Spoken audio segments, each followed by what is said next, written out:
Hi, Cele. Professor Ball here. How's it going? For your paper number 2, you're going to be getting video comments from me.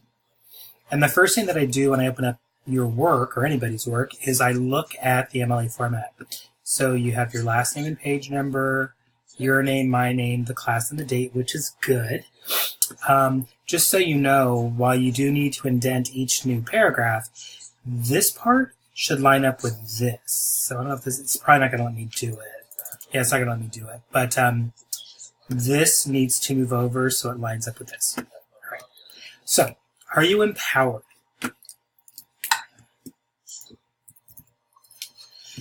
Having difficulties feeling self-motivated? How do you inspire yourself? Scott Geller, a professor at Virginia Tech and director of the Center for Applied Behavior Systems in the Department of Psychology, has written numerous articles and books, such as Leading Self-Motivation. Geller examines how we can become self-empowered and motivated. Geller's presentation on TED Talks, so we need the title of that, please, is based on his research and self-experience. According to Geller, find your motivation by asking yourself the following 3 questions. Can you do it? Will it work? Is it worth it? Be careful with the word you, and I'll let you look at that.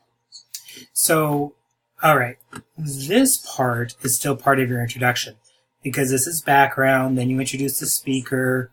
What I'm not seeing, though, is your thesis statement, and that is, how does the person make their case convincing? How does Geller convince you about being motivated?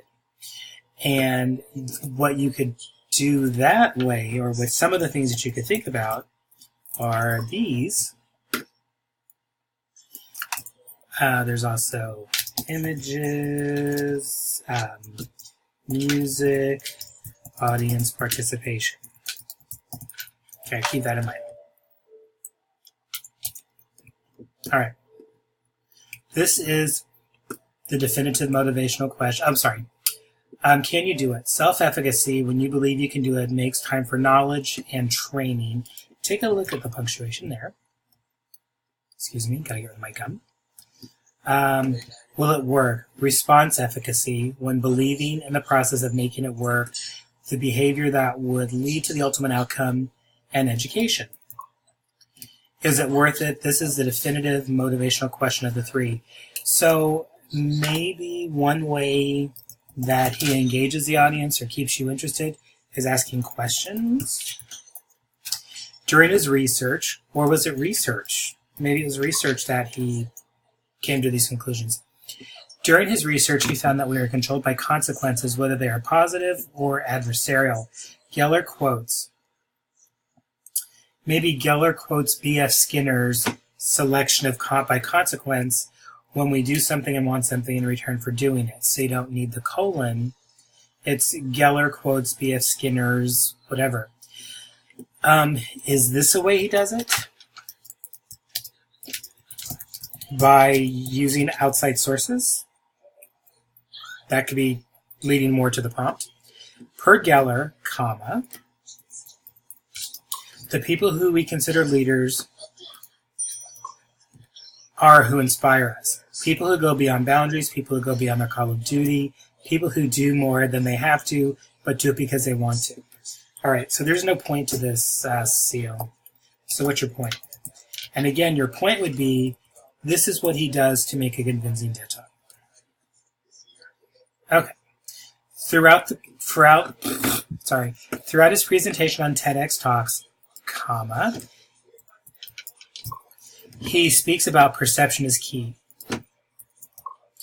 Our perceptions of ourselves, others, and things. How we communicate with ourselves can affect the selection of consequences by the choices we make. How we perceive ourselves, others, and things while being mindful.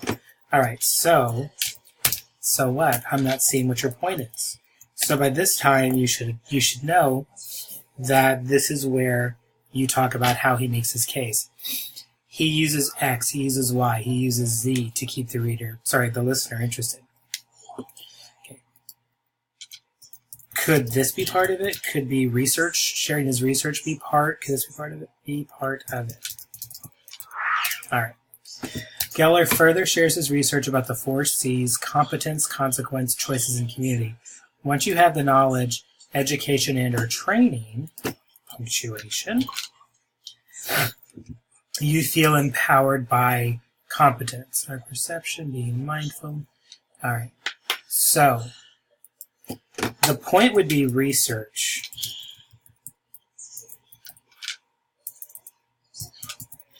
The illustration would be something he says or does, and the explanation would be, why is this important? Why is this interesting? Why is this significant? I'm not seeing that. But I am seeing personal experience. Yes, this needs to go in your thesis statement. So he uses personal experience. That's 1. He uses his research, 2. He uses questions to keep people interested, 3. Those are 3 things that would cover a paragraph each. Now, Geller uses his own personal experience when he learned how to play the drums.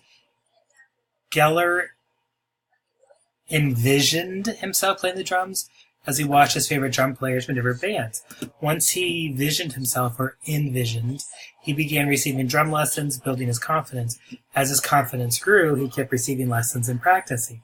When he came across a drum roll that he had difficulties accomplishing, he began to feel as if he couldn't do it. He even shared his situation with his band teacher, Geller, and you've changed the spelling of his name, so make sure that you have that. I'm guessing it's Geller. Also, comma splice. I'd already answered yes to the first question. Can you do it? All right.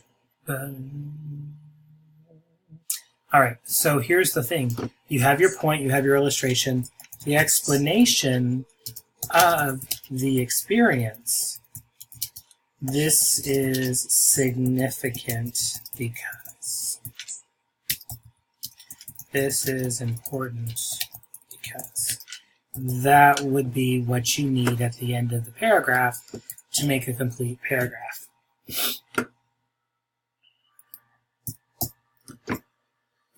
Okay, so this would be a better thesis. His research and his personal experiences, stating the questions, quoting outside sources. So you talk about B.F. Skinner, but you talk about Albert Bandura? I'm not seeing that. And then just be careful of new information here.